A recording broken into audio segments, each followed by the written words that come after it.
ঢাকার রাস্তায় রিকশা আমাদের নিত্যসঙ্গী। কখনো যানজট, কখনো হর্ন, আবার কখনো হঠাৎ বেশি ভাড়া। এসব কারণে রিকশা নিয়ে মানুষের অভিযোগের শেষ নেই।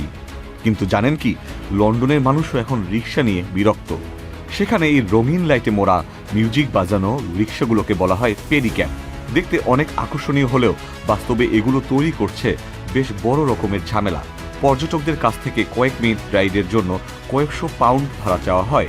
রাস্তার মাঝে হুটহাট থেমে যায়, এমনকি জোরে গান বাজিয়ে এলাকার শান্তি নষ্ট করে। এসব নিয়ে লন্ডনবাসী তিতি বিরক্ত।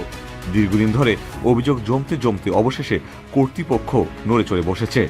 2024 সালে ব্রিটিশ পার্লামেন্টে পাশ হয় পেডিক্যাব বিল, যা লন্ডনের পরিবহন কর্তৃপক্ষ TfL-কে এই রিকশাগুলো নিয়ন্ত্রণ করার ক্ষমতা দিয়েছে।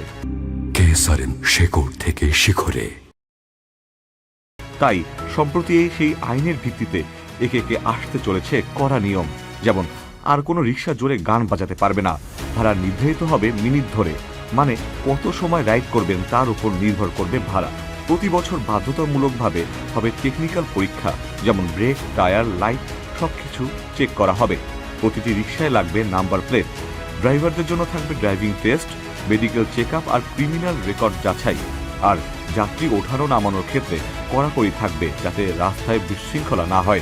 লন্ডনের মেয়র সাদিক খান স্পষ্ট করে বলেছেন, রিকশা যেন মজার আর সবুজ পরিবহন হিসেবে টিকে থাকে, কিন্তু তা যেন নিরাপদ হয় এবং কেউ যেন প্রতারিত না হয়।